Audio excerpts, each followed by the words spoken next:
নমস্কাৰ আন্তৰিক স্বাগতম জনাইছোঁ ফেক্টৰ অন এটা ভিডিঅ' অসমৰ যি আপোনালোকৰ নিযুক্তি প্ৰক্ৰিয়া আছিল এই নিযুক্তি প্ৰক্ৰিয়াৰ আপোনালোকৰ যিখিনি কাম আছিল আপোনালোকৰ ফাইনেল মেৰিট লিষ্ট দিয়া হৈছে এতিয়া যিসকল প্ৰাৰ্থীয়ে এই ফাইনেল মেৰিট লিষ্টত নাম আহিছে তেওঁলোকে চিন্তিত হৈ আছে যে আপোনালোকৰ এপইণ্টমেণ্ট কেতিয়া দিয়া হ'ব যিটো আপোনালোকৰ অক্টোবৰ মাহৰ শেষৰ ফালে দিয়াৰ কথা আছিল যদি আপোনালোকৰ নহ'ল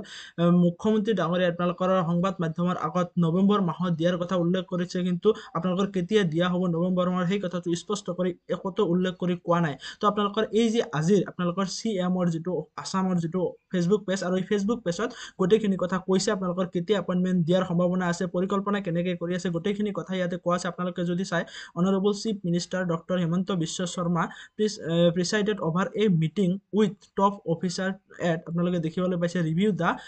preparation for distributing appointment letters to around 25,000 selected candidates from various departments including education health আপোনালোকৰ পুলিচ যি আপোনালোকৰ অসম পুলিচ শিক্ষা বিভাগৰ লগতে আপোনালোকৰ যিমানখিনি পোষ্ট আছিল আপোনালোকৰ 35,000 হেল্থ ডিপাৰ্টমেণ্টকে সামৰি ইয়াতে কোৱা হৈছে গোটেইখিনিৰ কথা honourable chief minister direct departments to complete all formalities including distribution of appointment letters by ensuring distribution schedule by late November and first week of December অৰ্থাৎ আপোনালোকৰ যি নিযুক্তি প্ৰক্ৰিয়া আপোনালোকৰ নিযুক্তি প্ৰক্ৰিয়াৰ যি আপোনালোকৰ এপইণ্টমেণ্ট ডিষ্ট্ৰিবিউশ্যন হ'বলৈ গৈ আছে এয়া আপোনালোকৰ নৱেম্বৰ মাহৰ শেষৰ ফালে নহয় আপোনালোকৰ ডিচেম্বৰ মাহৰ ফাৰ্ষ্ট উইকত আপোনালোকক কৈছিলোঁ যে আপোনালোকৰ যি নিযুক্তি পত্ৰ বিতৰণ প্ৰক্ৰিয়া সেই ডিচেম্বৰ মাহলৈকে যোৱাৰ যথেষ্ট সম্ভাৱনা আছে ঠিক তেনেকৈ আপোনালোকে ইয়াতে দেখিবলৈ পাইছে ডিচেম্বৰ মাহলৈকে যোৱা যেন পাইছোঁ আপোনালোকে নৱেম্বৰ মাহৰ শেষৰ ফালে নহ'লে ফাৰ্ষ্ট উইক অফ ডিচেম্বৰ অৰ্থাৎ আপোনালোকৰ ডিচেম্বৰ মাহৰ ফাৰ্ষ্ট উইকত হোৱাৰ যথেষ্ট সম্ভাৱনা আছে তো গোটেইখিনি কথা ইয়াতে কোৱা আছে আপোনালোকে ফেচবুকত গৈ আপোনালোকে এইখিনি চাৰ্চ কৰি চাব পাৰে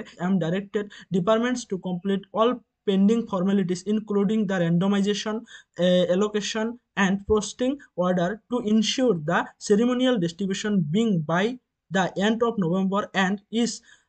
conclude in the first week of December অৰ্থাৎ আপোনালোকে দেখিবলৈ পাইছে আপোনালোকৰ যিখিনি ৰেণ্ডমাইজেশ্যন কৰিবলগীয়া আছে আপোনালোকৰ কোন পোষ্টত আপোনালোকৰ কোন ডিষ্ট্ৰিক্টত আপোনালোকক পোষ্টিং দিব সেই গোটেইখিনি বস্তু আপোনালোকৰ কামখিনি পেণ্ডিং কামখিনি সোনকালে কৰিবলৈ কৈছে আৰু আপোনালোকৰ এপইণ্টমেণ্ট দিয়া হ'ব কেতিয়া ফাৰ্ষ্ট উইক অফ ডিচেম্বৰ আপোনালোকৰ নৱেম্বৰ মাহৰ শেষৰ ফালৰ পৰা আৰম্ভ কৰি ফাৰ্ষ্ট উইক অফ ডিচেম্বৰলৈকে আপোনালোকৰ এপইণ্টমেণ্ট বিতৰণ প্ৰক্ৰিয়া হ'ব তো আপোনালোকৰ বাবে এইটো এটা ভাল খবৰ এটা নিশ্চয়তা এতিয়া আহিছে যে আপোনালোকে কেতিয়া আপোনালোকৰ এপইণ্টমেণ্টটো পাবলৈ সক্ষম হ'ব তো গোটেইখিনি বস্তু ইম্পৰ্টেণ্ট আপোনালোকক জনাবলৈ যত্ন কৰোঁ আগলৈকে আপোনালোকৰ অফিচিয়েলি ডিপাৰ্টমেণ্টসমূহৰ পৰা আপোনালোকৰ নটিচখিনি আহিব যেতিয়া আহিব গোটেইখিনি বস্তু আমি জনাবলৈ যত্ন কৰিম আজিলৈ ইমানে আকৌ লগ পাম জয় অসম।